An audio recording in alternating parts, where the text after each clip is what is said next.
नमस्कार दोस्तों।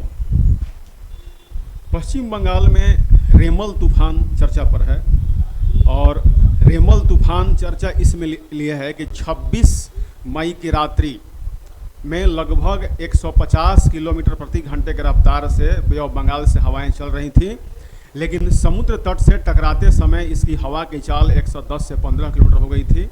मैं आपको बता दूं कि रेमल का शाब्दिक अर्थ अरबी भाषा में रेत होता है।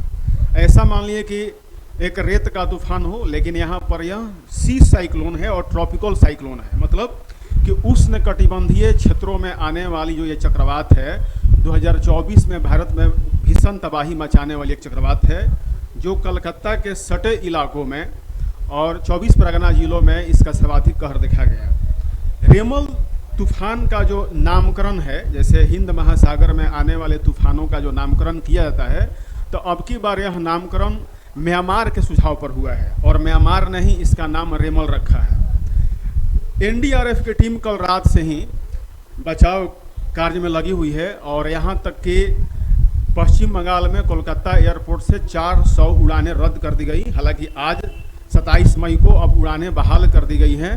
तो रेमल तूफान न सिर्फ तटीय इलाकों में बल्कि लगभग सभी क्षेत्रों में जो तट के इलाके थे, आसपास जो जितने शहर थे, कलकत्ता शहर तक भी इसका असर देखा गया है।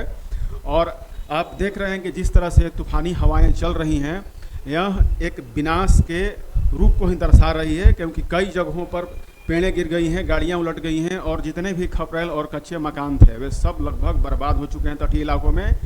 और 1,10,000 ऐसे लोग थे जो तटीय इलाकों में बिल्कुल ही सटे हुए थे, उनको पहले ही उनके क्षेत्र से हटा दिया गया था। तो यह तूफान लगभग सभी क्षेत्रों में अपना असर छोड़ने में कामयाब रही है। और देखिए किस तरह से यह शहर के अंदर कोलकाता में भी यह अपना कहर बरपा रही है।